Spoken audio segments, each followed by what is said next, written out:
মসজিদ কমিটির সভাপতি এবারে ফলাফাইন আনছে না সোনার লাগিয়া গাউন আনছে বই রক্ষে নাচ গান চলতে আছে বাড়ির মুসলমানের ঘর। তারপরে আবার আমরা তো বিশ্বাস ছোট ছোট ফলাফাইন আপনার কাছে হুজুর আরেকটা ফুল দেন। আমি ওই ফুল কেড়ে হুজুরকে শয়তানি করে।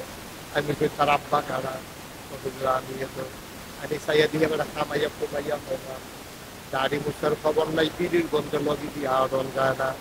এবার বিচার দেখতে শয়তানি করে। আমি দেখতে শয়তানি করবো বলে শয়তানি করবেন আপনি না। শয়তানি করবেন আপনি কি বয়স গেছে কেন দাড়ি দুড়ি কামাইয়া বিড়ি সিড়ি খাইয়া এবার আহারে মুসলমান রে আহারে মুসল কি হবে এই ওয়াজ দিয়া ওয়াজ দিয়া হবে কি? এই ওয়াজের পরে যদি বেনামাজি থাকলো এই সামনে রোজার ব্যানার টাঙ্গাইয়া যদি বেরোজগার আবার রাস্তাঘাটে দোকানপাটে বৈশা বৈশা খাইলো তাইলে আমার এই ওয়াজের কি কাজ? এই যে ওয়াজ করতে আসি এই যে শুনতে আসেন এই ওয়াজ শুনলা দুই আড়াই ঘন্টা কাইটা দেখতা বাড়ি সেইটা ওই দূরে আসতে যাওয়ার লাগবো না।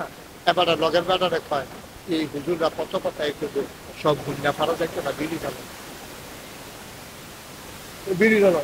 এবারে বিড়ি টানতে আছে আর ওয়াজ বিড়ির দোকান লোক উঠতে আছে ওয়াজ তো হ্যাঁ হয়েছে হুজুরেও গেছে গা ওয়াজও গেছে গা ঠিক কিনা তো একটু চিন্তা করছি যে থাকবেন এই দুনিয়া আমি থাকবো এই দুনিয়া আমি থাকবো না আপনি থাকবেন না যারা ছিল তারা কই কেউ তো না আপনিও থাকবেন। আপনি মনে করছেন আপনার যারা যুবক আছে তোমরা মনে করছো যে আমরা বুড়ো হইলে মরা যারা এই জীবনে বুড়া মানুষের যত জানাজা দিচ্ছি এর চেয়ে বেশি দিচ্ছি যুবক ফলাফানের জানাজা ঠিক কিনা কম। তাহলে বুড়ো হইলে মরবেন এই গ্যারান্টি আপনারা কে দিচ্ছে? কে বলছে আপনি 70 বছর বাঁচবেন? কে বলছে আপনি 80 বছর বাঁচবেন? এই গ্যারান্টি আপনি দিছে কে? আপনি যে রঙের ঘরে দৌড়াইতে আছেন আপনি মুসলমানের ফুতায় আপনি মারা গেলে রাস্তাঘাটও আপনার বাড়িতে কোনো চিহ্ন নাই এটা মুসলমান না হিন্দু দেখলে বুঝনের কোনো উপায় নাই। এগুলো দিয়ে কামাই রাখছে হুমায়ুন রয়েছে শার্ট গাও দিয়ে রাখছে প্যান্ট পরে রাখছে। তো হিন্দুর ফুতেও তো শার্ট গাও দেয় প্যান্ট পরে হিন্দুর ফুতেও দাঁড়িয়ে রাখেন আপনিও দাঁড়িয়ে রাখছেন না। তখন আপনি যে মুসলমান না হিন্দু অ্যাক্সিডেন্ট করছেন 50 জন মারা গেছে বাসও তখন বুঝবো কেমনি কেড়াই কিটা পরে এই কাপড় খুলে খুলে সাউন্ড নাকি মুসলমানই করাইছে গাড়ে গাড়ে। তো যেটি মুসলমানই করাইছে এটি নিয়ে কবর দেয় আর যেটি দেখছে মুসলমানই করাইছেন এটি নিয়ে পুরালায় কপাল বালা আপনি মুসলমানই করেছেন আপনারও ফুরিয়ে নেই তো আপনার কোনো চিহ্ন নাই তো আপনার মুসলমানের কোনো চিহ্ন নাই।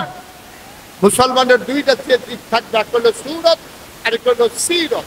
নমুনা হবে মুসলমানের এই যে আমরা ইমান খাবো এই যে টুপি এই যে দাড়ি এই যে পাঞ্জাবি এই লোকটারে দেখলে কেউ কইব যে হুজুর আপনার শিক্ষা পাচ্ছি না মুসলমান না হিন্দু এই কথা কেউ কইব? কথা না কেউ কইব তারা আবার তোমার দেখলে তো বুঝায় যায় না মুসলমান না হিন্দু।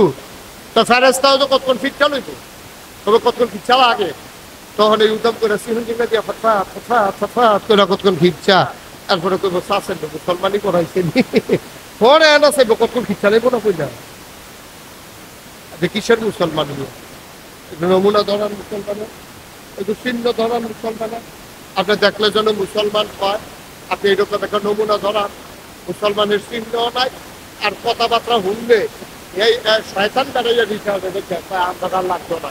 এবারে যেই কথা হিসছে আমরা শয়তানও এত কথা আপাইয়া পারি না ঠিক কিনা এরকম আছে নাকি নাই? শৈল আছে এলেন কালাম অর্জন করছে তাকে ইউনিভার্সিটি দেখা গেছে যে এই শিক্ষার আপনি দেখবেন বাংলাদেশে তো বুদ্ধিজীবী যেটা বাংলাদেশে বুদ্ধিজীবী কয় আমরা হুজুররা কেউ বুদ্ধিজীবী কয় না অথচ আমরা হুজুররা বাংলাদেশে এমন হুজুরও আছে এই বুদ্ধিজীবীরা 50 বছর পড়াইতে পারবো ঠিক কিনা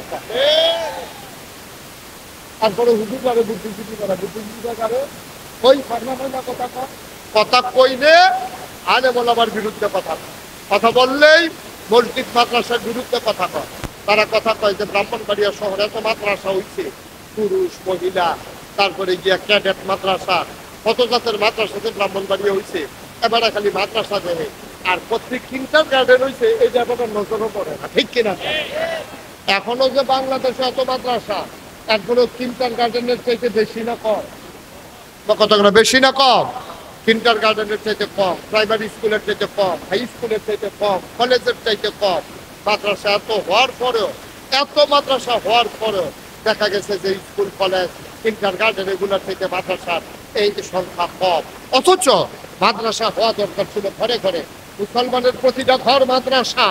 এই মাদ্রাসা তাই হলো প্রাইমারি ইনস্টিটিউশন। কারণ মুসলমানের হুতায় প্রথমে শিখবো আউযু বিল্লাহি মিনাশ শাইতানির রাজিম, বিসমিল্লাহির রহমানির রহিম। আর আপনার তারা মুসলমানের হুতায় বিদের কাছে পড়া দেহার মুখ দেখছে, তারে নিয়ে কেজি স্কুলে ভর্তি করাইছে, নিয়ে আসে হাফ প্যান্ট কিনতেছে, তার এই শুনছে, তারপরে গেছে শার্ট দিয়া টাই দিয়া, তেমন তার দিয়া দেয় তার গলার মধ্যে ফাঁসি করে দিচ্ছে, তাই দেখাইছে তাদের টাই।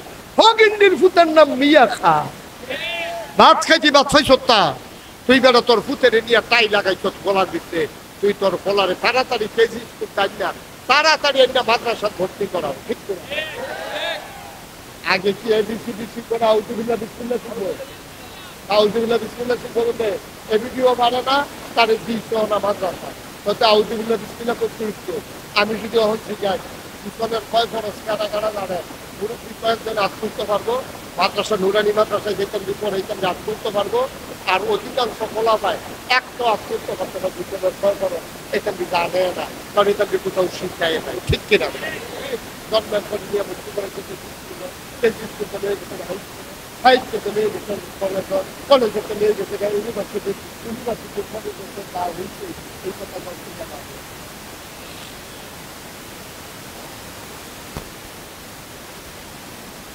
কথা কেমনে কেমনে মুসলমান হইতে পারে তার ভাই এই ভিডিওটা ওইটা কিছু কিছু পারবো তো পারবো কেমনে?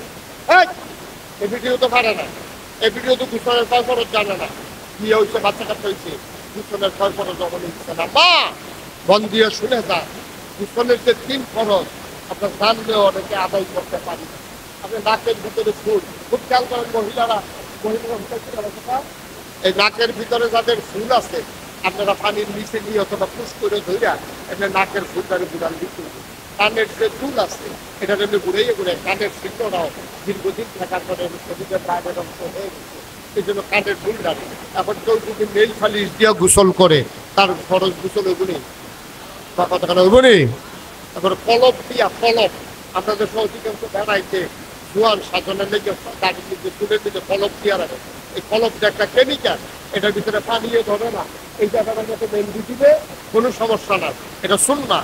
নবীজি বলেছেন তোমাদের কালার দাড়ি চুলের রং বদলাই চলে, যখন সাদা হয়ে যায় এগুলোর তোমরা এই মেহেন্দি দিয়া এটাকে লাল করে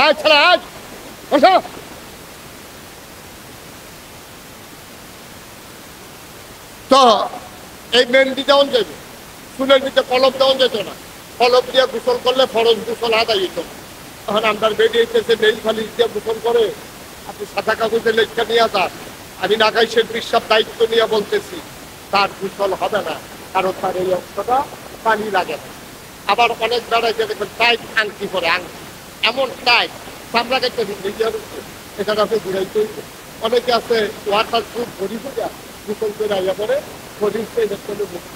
অনেক বেড়াইতেছে শীতে শীতে গোসল করে এবার আগে রেডি হইয়া থাকে, নামনের আগে উঠোনের লেগে রেডি হইয়া থাকে, পানির নামনের আগে রাস্তাটা ঠিকাই যায়, কহেন যে উঠবো বেড়ায় উঠছে থেকে এই উঠছে সেটা দেখে যে লুঙ্গি করতে পারে, যে লুঙ্গি বাজে বাজে হুক না, তাহলে এবার আপনারা বিবেকে কি কয় সেই বেড়ার লুঙ্গি শুকনা রয়েছে, এবার কি চামড়া ভিজছে বা কতখানা চামড়া ভিজছে, তাহলে এবার আর কি ফরজ গোসল আদায় হয়েছে। গড়গড়ার সাথে তৈরি করতে হবে একবারে এমন ভাবে একেবারে হলফুল পর্যন্ত কোনো পানি পৌঁছে যায় এমন ভাবে গড়গড়ার সাথে তৈরি করতে হবে। এখানে শেষ না, একবারে আপনার গিয়া এই নাকের ভিতরে যেহেন পর্যন্ত পানি গেলে ঝরলে উঠে সেই পর্যন্ত পানি পৌঁছে সুবহানাল্লাহ কেন তো। এবারে অনেক মোটা মোটা বেড়াইতেছে না, এরকম ফ্যাট বাড়ি দিচ্ছে আসেনি যে ফ্যাট খাদ্য তো লইলে এবারে খাদ্য তো পারে না, আরেকজনটা ডাক দিন না খাদ্য লাগে, এইরকম ফ্যাট হলো আসেনি রে বাংলাদেশ। তা এবারে গোসল করবো কেমন, এবার নাবিতে ভিতরে গিয়া রইলো, এবার নাবির ভিতরে আঙ্গুল ঢুকাইলে ঘুরাইয়া তার এই সামনের দিকে বাস করে রয়েছে, এই উল্টাইয়া এই পানি দিয়া ভিজাইয়া এরপরে আবার বাজে বাজে হালাইয়া এরপরে গোসল করে উঠন না করে আইলে ফরজ গোসল হবে না। ঠিক কিনা? আর ফরজ গোসল যদি না হয় নামাজ হইতো না, ফরজ গোসল না হইলে আপাতত যদি আপনি পাক পবিত্র হবেন না, আপনি কোরআন শরীফ ধরবেন, গুনাহগার হবেন। আপনি ওযু ছাড়া, গোসল ছাড়া নামাজও যাইবেন। আসসালাতু মিফতাহুল জান্নাহ, আল ওযু মিফতাহুস সালাহ। নামাজ হচ্ছে জান্নাতের চাবি, আর ওযু হইল নামাজের চাবি। তখন আপনি তো ওযুটাই ঠিক মতো হইছে না, ফরজ গোসলটাই হইছে না, ওয়াজ দিয়ে আপনি কি করবেন? ওয়াজ দিয়ে কি করবেন? এই যদি আমার মেয়েগুলারে যদি অন্তত মাদ্রাসাত কয়টা বছর পড়াইতেন, ভাইয়াফান্ডি যদি মাদ্রাসাত করতো, তাই হ্যাঁ শিখবে নতুন কয় খরচ, গোসলের কয় খরচ, তাই শিক্ষা বাচ্চা কাচ্চারে খাওয়ার সময় কি দোয়া পড়তে হয়, টয়লেটে যাইতে কি দোয়া পড়তে হয়, এগুলো শিক্ষা। শুধু বাচ্চা হইলে তারে ঘুম ফারাইতে মুখে দুধ খাওয়াইতে দিয়ে দেবে বিসমিল্লাহ আলা বারাকাতুল্লাহ। বাথরুমেতে বাড়িলে কি দোয়া পড়ো ঘুমানোর সময়, তাই পাওয়ার ভিতরে বালিশ দিয়া বাচ্চাদের ঘুম ফারাইয়া দোয়া মুহূর্ত করে আল্লাহ আমুতু ওয়াহিয়া মাদ্রাসা পড়াইলে কত যে লাভ, কত একটা মনে করছে দেখি কইলিতা আপনার মাইয়ারে মাদ্রাসা পড়াইছেন, তাই তাহাজ্জুদ করে মাশাআল্লাহ, তাই আব্বারে শিহায় মা তোমার আত্মায় দূরে শিখাই যাই, দুরূদ শরীফটা শিখাই যাই, আব্বা তোমার সূরা ফাতিহা হয় না এমনি শিখাই যাই, তাই শিখাইছে। আর তাই বিয়ার আগে তাহাজ্জুদ করে ফের আল্লাহর কাছে দোয়া করতেছে, আল্লাহ আমার মানুষ লাগবে না, সুদখোর ঘুষখোর আমার জামাই যেন না পড়ে, আল্লাহ তুমি আমার জামাই একটা পরহেজগার, তার নামে একটা রিক্সাওয়ালার কাছে আমার বিয়া দিও, তার নামে মুজিদ আহমেদ নামে বিয়া দিও, তার নামে মক্তবের হুজুরের কাছে বিয়া দেওয়াইও, কিন্তু ধ্যান আমার যে বেরুজগার সুদখোর ঘুষখোর এইসব জামাই যেন আমার কপালও না পড়ে। তাই প্রত্যেকদিন তাহাজ্জুদ করে করে দোয়া করে, বাইকটার খবর আছে তার বিয়া কি দিয়েছে, জামাই পুলিশ, জামাই কি তখন বান্ধবীরা কয় কি তাহাজ্জুদ হাত করে দোয়া করছো, অত কপালও পুলিশ করছে। তাই কান্দে আল্লাহ আমি খাইলাম কিতা তুমি দিলা কিতা। কারণ আমরা দেশে একটা কথা আছে, মাছের রাজা ইলিশ, চাকরির রাজা পুলিশ। মাছের ভিতরে ইলিশটা মজা, চাকরির ভিতরে পুলিশটা মজা, আটকাইয়া ঠিক নি কতখানা ঠিক নি। তো তাই যে তাহাজ্জুদ করলো, মাদ্রাসা করলো, তাই কপাল আইয়া পড়লো পুলিশ। কি করলো কতখানা কিলিশ। আরে আপনার এখন কি কথা কম কনের অভ্যাস, আগে অভ্যাস টভ্যাস ভাই গেলাইবেন। তাই জামাই কপালও কি করছে, পুলিশ পড়ছে করে কি করবো, তাই মনে করছে আল্লাহ ঢুকলো, এটা আবার বিশ্বাস করে তো আল্লাহ যা করে আল্লাহ লিখিয়ে করে। পুলিশ জামাই পড়ছে ভাবিয়ে নিয়ে তাইলে যখন ইয়াতে বাসর ঘরে দিয়েছে, পুলিশে বিড়ি টানতে ইয়া বাসর ঘরে ঢুকছে। দেখে সেটা কই কি খবর কি, ওই যে জুতা দিয়া কয় খবর কি, এটা মনে করছে বউয়ের এমনি এসে গিয়া কয় খবর কি কইছে, এইটা তো নাইয়া বেড়ে সিফা দিয়া লাইছে। ওই কি জামাই করলো রে, কপালো বিড়ি টানতে ইয়া ঢুকছে। তাই দিয়া কয় আপনার তো আল্লাহ করে স্বামী স্ত্রী হয়েছি, আল্লাহ কপালও রাখছে, এই আমরা সুন্দর সুখে রাখছে, চলে মিললা আমরা দুই নামাজ পড়া দোয়া করে জীবনটা শুরু করি।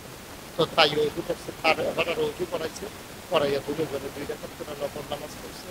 আবার নামাজের ভিতরে চাই কেমনে পড়ে, নামাজ পড়ছে না তো তুই জীবনে, বউয়ে কেমনে পড়ে চাইয়া একবার উঠে আত্মাই গালাইছি বউয়ের মতো, পরে বউয়ে নামাই দিছে আর পুলিশ। নাউজুবিল্লাহ কইতেন না, আহারে মুসলমান। এখন ভাইয়াটা কইতে আছে মাদ্রাসা পড়ছে তো, তাই কইতে আছে চলেন আমরা একটু দোয়া করি, আল্লাহ যেন আমাদের দাম্পত্য জীবন সুখময় করে দেন। তখন সে কইতে আছে দোয়াটা তুমি করো, তুমি মাদ্রাসা পড়ছো, এই আলেমা তুমি আলেম কালাম আছে, তুমি এ দোয়াটা করো। না না না, স্বামী থাকতে স্ত্রীর কি দোয়া, আপনি এ দোয়াটা করো। হ্যাঁ তো জানে যে দোয়াই চলা যে ভিতরে, এর লেগে শেষ পর্যন্ত ডাক্তাইয়া ভাইয়ার কপাল হয়ে গেছে। তো ভাইয়া দোয়া করতেছে, আল্লাহ আল্লাহ আমি চাইছিলাম কি, কপালও করলো কি, কোনো সমস্যা নাই, মাইন্ডা নিছি, দয়া করে তুমি আপনার যেই দিন গেছে গেছে, যেই দিন গেছে আর ফিরাই আনতাম চাই না।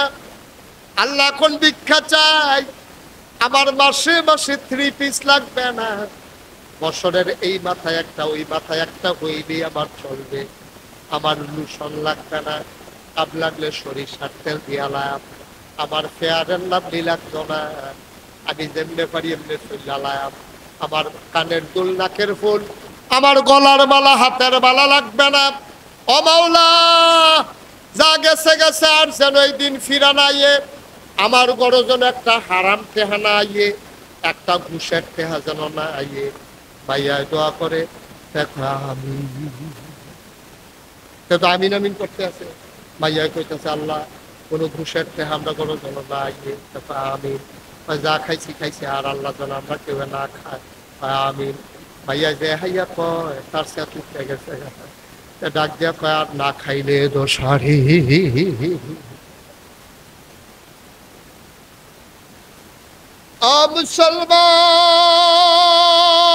মুসলমান ওই তোমার মেয়ে তুমি মাদ্রাসায় পড়াইছো,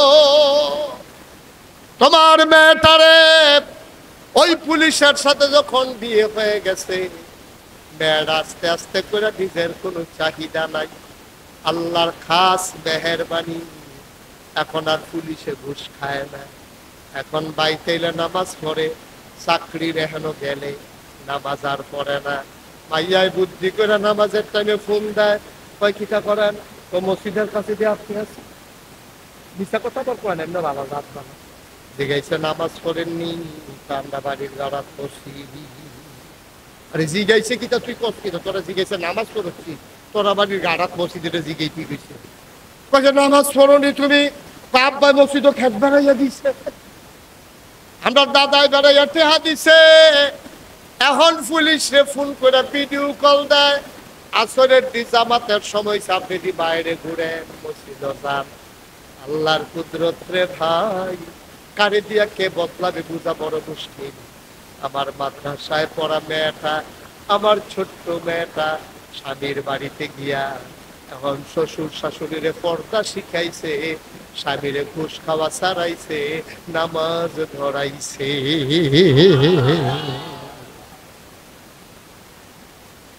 আর যদি এই ভাইয়াটা কলেজে রইতো তাই কিতাগুলো জানে গিয়া সেটাই কইল আমরা বাইশের ঘরে গিয়ে টেলিভিশন সেটা করতাম না, আমরা ঘরে একটা রঙিন টেলিভিশন রাখবো, তাই রঙিন টেলিভিশন আনাই দেবো।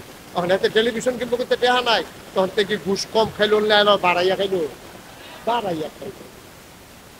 বা মনে রাখো যত আবাদত তুমি করো, তোমার যদি খানা হালাল না হয়, নামাজ পড়তে পড়তে কখনো কর হালাই দিতে পারবা, আডু ফাড়াই লইতে পারবা, সারা রাত ওগুমা করে নামাজ পড়তে পারবা, তোমার হালাল খানা যদি না হয় তোমার নামাজ আল্লাহর দরবারে কবুল হবে না। ঠিক কিনা ক হালাল খানাকে আসমানতে রাজি নিবনি না। ওই লাইলে দিয়া এই গাঙ্গার নদীর ফাড়ি দিয়ে আটকে আছে, দেখে যে বল মাছ লাইকিয়া সত্যি মিটে ফালাইতে আছে, এবারে লুঙ্গি দিয়া ফেস দিয়া বাইক লইয়া না জবগুলা খাইয়ে দেখতেছে না আমার জামাই বউ লইয়া। ছটকি কার কোনো খবর নাই, বড়শি লাগাইছে কে তোমার খবর নাই, তুমি আরেকবার আর বড়শির মাছ ধরে রয়েছ, তুমি আকল কাজে লাগাই নাই। এই জন্য আকল মহামূল্যবান জিনিস, এই আকল যারা কাজে লাগাইছে তারা জান্নাতি, আকল যারা কাজে লাগা নাই তারা জাহান্নামী। ঠিক কিনা আমরা কি জাহান্নামী না জান্নাতি? ঢাকা ইউনিভার্সিটির এক প্রফেসর হাতে একদিন ঢাকা ইউনিভার্সিটিতে সেমিনার করতেছে, শত শত মানুষের সামনে কইছে যেসব মেয়েরা খেয়াল করেন চিকন কথা, যেসব মেয়েরা পর্দা করে, বুরকা করে, হাজাব লাগায়, মেকআপ করে, এইসব মেয়েরা ঢাকা ইউনিভার্সিটিতে পড়ার দরকার নাই, এটি কোনো একটা মহিলা মাদ্রাসা কইরা ভর্তি হইয়া লাগবো, ঢাকা ইউনিভার্সিটিতে পর্দা করিল না ভাইয়া আনন্দের দরকার। আমি জিগাইনা এই যে এই কথাটা কইল যে কোনো মেধা মনে করেন আমরা ইমাম সাহেব হুজুরের মেয়ে অনেক মেধাবী, পর্দা করে, ঢাকা ইউনিভার্সিটিতে চান্স পাইছে, তো ওনার মেয়ে কি পর্দা করার কারণে ঢাকা ইউনিভার্সিটিতে পড়তে পারবে না? আমার কথাখানা পারবে না উনি কি? ওনার এই অধিকার, ওনার মেয়ের কি এই অধিকার নাই? ঢাকা ইউনিভার্সিটি তোর বাপের, ঢাকা ইউনিভার্সিটি যেই জায়গায় হয়েছে সেটা মুসলমানের জায়গা, যেই টাকায় হয়েছে মুসলমানের টাকা, ডিসি থেকে শুরু করে চতুর্থ শ্রেণী কর্মচারী পর্যন্ত যাদের এই তাদের যে বেতন হয়, এই বেতন হয় আপনার আমার টাকায়। ঠিক কিনা বলেন? আমরা একটা বন খাইলে সরকারের গড় চাইনা না জমা হয় ট্যাক্স ভ্যাট, আমরা টাকা দিয়া আমার গাড়ি চলে, বছরে ট্যাক্স দেওয়া লাগে ৭৫,০০০ টাকা, বছরে এক বছরে আমি সরকারকে ৭৫,০০০ টাকা ট্যাক্স দেই। আমার এই টাকায় যাদের বেতন হয় সেই ৯২ জন লোক মুসলমানের দেশে, যেই দেশে মুসলমানদেরকে নেংটির বদলে লুঙ্গি পরা শিখিয়েছে, হক্কানি পীর মাশায়েখ আলেম ওলামারা তাদেরকে টিকির বদলে টুপি পরা শিখিয়েছে, হরে রামের জায়গায় কলমা পড়তে শিখিয়েছে, শ্রীর জায়গায় মোহাম্মদ দেখতে শিখিয়েছে, সেই ৯২ জন লোক মুসলমানের দেশে, যেই দেশে আজান পড়লে আসার নামাজ পড়ে, দুরুদ পড়তে পড়তে মুসলমানেরা ঘুমোতে যায়, যেই দেশে এশার নামাজ পড়ে দুরূদ পড়তে ঘুমোতে যায়, আবার ফজরের সময় যেই দেশে মানুষের ঘুম ভাঙে, এই দেশে তুমি মুসলমানের দেশে পর্দার বিরুদ্ধে কথা বলো। আমি বলেছি ঢাকা রাজধানীতে শীততাপ নিয়ন্ত্রিত কক্ষে বসে পুলিশ পাহারায় ইসলামের বিরোধিতা করা সহজ। পারলে তুমি আজকের এই সরাইলের জমিনে এসে বলো, আজকে এই বাংলাদেশে যেই জায়গা চাঁদপুর, আনন্দপুর, খড়মপুর, এই গ্রামবাসীর সামনে এসে পারলে পর্দার বিরুদ্ধে বলো, পিঠার চামড়া নিয়ে ঢাকা যাওয়া যাবে না। তামাশার একটা শেষ আছে। বাংলাদেশে থেকে পর্দার বিরুদ্ধে কথা বলো, বাংলাদেশে থেকে আলেম ওলামার বিরুদ্ধে কথা বলো। তোমরা কম করেছো, তোমরা কম করেছো।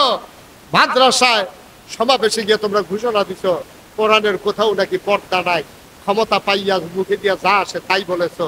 এখন কই ক্ষমতা? তোমরা ভুলেই গেছো ক্ষমতা হলো কচু পাতার পানির মতো, একটা বাতাস আসলে কাত হয়ে যেমন পড়ে যায়, ক্ষমতাটাও এমন। তোমরা সব পাকাপুক্ত করেছিলা। পুলিশ তোমাদের, বিজিবি তোমাদের, র্যাব তোমাদের, গোয়েন্দা তোমাদের, হেলিকপ্টার তোমাদের, বন্দুকের গুলি তোমাদের, সেনাবাহিনী তোমাদের, কিন্তু পাল্লা না তো। 17 বছর সব গুছানোর পরেও আবার মধ্যে মুজাহিদ যুবকেরা সিনা টান টান করে যখন দাঁড়িয়েছে, তোমাদের পালাইতে তারা বাধ্য করেছে, ঠিক কিনা বল? তামাশার একটা মাত্রা আছে, তামাশার একটা শেষ আছে। তোমরা আলেম ওলামারে কম বেজ্জতি করেছো। যখন ইমাম সাহেব মসজিদে খুতবা দেয়, খুতবার আলোচনার সময় কোরআন হাদিসের আলোচনা করতে গেলে তোমাদের বিরুদ্ধে চলে যায়, তুমি ইমামের চাকরি খেয়ে ফেলেছো। ময়দানের ভিতরে আলেম ওলামারা ওয়াজ করেছে, কোরআনের তাফসীর যখন করেছে, এই তাফসীর যখন তোমাদের বিরুদ্ধে গেছে, তোমরা আলেমকে বেজ্জতি করে মাইক টান দিয়া আলেমকে বেজ্জতি করে নামিয়ে দিয়েছো, ঠিক কিনা খাও? আমি বলেছি যে দিন গেছে একেবারেই গেছে, এবার আসো দেখি চাকরি খাইতে। বাংলাদেশে আলেমদের সাথে তোমরা অনেক করেছো, এবার যদি বাধা আসে লড়াই হবে সমানে সমান, ঠিক কিনা বলো? ছেড়ে দেওয়ার আর কোনো সুযোগ? অনেক তামাশা হয়েছে।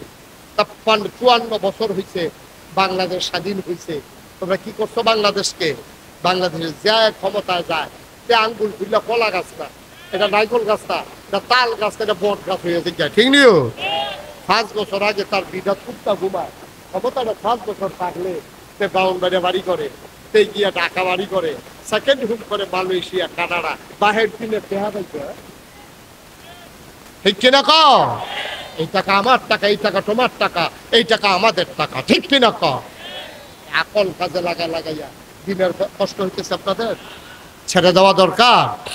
আর সামান্য 2 নাম্বার 5টা জিনিসটা আল্লাহ দিছে।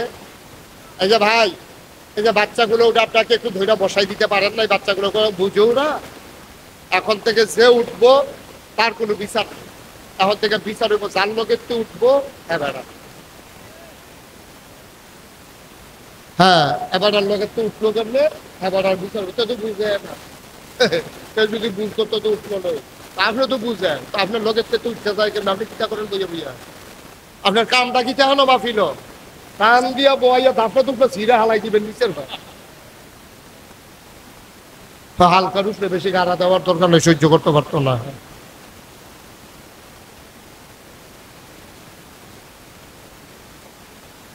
আল্লাহ নাই জান্নাতে যাওয়ার জন্য কয়টা জিনিস দিচ্ছে ভুলে গেছেন না? কয়টা? 1 নম্বরে কথা করে, 1 নম্বরে, আরে সবাই কোন না, 1 নম্বরে কি? 2 নম্বর কোরআনুল কারীম। 1 নম্বরে আকল, বিবেক, বুঝ, বিবেচনা, ভালো মন্দ বুঝার ক্ষমতা। 2 নম্বরে হলো আপনার কোরআনুল কারীম। মুসলমান, আল্লাহ ডাক দেয়া কয়, শুনো, যালিকাল কিতাবু লা রাইবা ফিহি হুদাল লিল মুত্তাকিন। তোমরা যারা ভয় পাওয়া মানুষ, তোমাদের জন্য এই কোরআন হলো হেদায়েত। এই কোরআনের বিধান তোমরা মানবা, মেনে মেনে চলবা, ঠান্ডা মাথায় বুঝবা, ফরজে ফরজের জায়গাত রাখবা, ওয়াজিবরে ওয়াজিবের জায়গাত রাখবা, সুন্নতরে সুন্নতের জায়গায় রাখবা, মুস্তাহাবরে মুস্তাহাবের জায়গায় রাখবা। আমরা যে সাজক কারবার কি জানেন? ফরজের খবর নাই, সুন্নত লইয়া আমরা দেশ দৌড়াদৌড়ি, ঠিক কিনা? মিলাদের ভিতরে কেডাই করিব, কেডাই করব, এটা লইয়া বাংলাদেশে যত ফিটাফিটি হয়। আচ্ছা, কোনখানে এরকম শুনছেন না আপনারা? আমি বুঝতাম না কিছু। বাংলাদেশে কোন জায়গায় কারবার দেখছে যে বেনামাজি নামাজি ফিটাফিটি হয়েছে, দুইজন মারা গেছে, এরকম শুনছেন নি কোনখানে? বা কথা কয় না, শুনছেন? আপনিও কথা কন না, তারাও কয় না। আপনি কি তা ঠিক দিয়ে রাখছেন বুঝতেছি না তো। দেখছি ইমাম সাহেবও কথা কয় না, হেবারাও কথা কয় না, তারাও কয়। সবাই সাইয়া দিচ্ছে আমরা ইমাম সাহেব কইলে আমরা কয়া। ইমাম সাহেব যদি না কইয়া থাকতে পারেন না, মুসলিম যেমন মধ্যে থাকতে পারেন নাকি? কত কথা কই। আমিন কর। এবার ইমাম সাহেব কইছে রে, হ্যাঁ কইছে। এইসব ভাই কই আমিন কর, আরে জুড়ে কর। আপনি কি কবুল করছেন? খুশি আমি না কই যায় সবাই কনা আবে। এই তো মাশাআল্লাহ সুন্দর হইছে তো। এখন না মাহফিল একটা প্রাণবন্ত হইছে।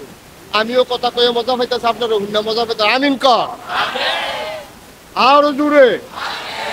মাশাআল্লাহ সুন্দর। আবার শুনো, ফরজ ফরজ, সুন্নত সুন্নত, মুস্তাহাব মুস্তাহাব, নফল নফল। ফরজ সারা জীবনের নফল মিলাইলেও তুমি একটা ফরজ বানাইতে পারতো। ও মনে করেন আমি কইলাম লাগাইশের বিশ্বাস যে আমি মুস্তাদ হয়ে দিই, আমি কইলাম ভাইয়ারা আপনারা ফাঁকরি বান্ধেন, ফাঁকরি বন্ধন শুনতো, আমি এটা কইলাম আপনারা মাহফিল। তা আপনি চিন্তা করলেন যে আরে লাগাইশের ভিতরে কিছু ফাঁকরির কথা রে, জীবনে তো আর ফাঁকরি বান্ধা গেলাম না। আর আজকে যা সকালবেলা হুজুরে যখন কিছু আজকে ফাঁকরি বান্ধা শুরু সে করছে কিনা মাহফিলতে বাড়িয়া আন্দাইরে দিয়া অনেক ঘুরে গিয়ে সেটা লুঙ্গিটা টান দিয়া সিরিয়া ফাঁকরি বান্ধা আটকে আছে। হ্যাঁ ফাঁকরি বন্ধু শুনলো তো। আচ্ছা হইছে আমার কথা করা হইছে নি?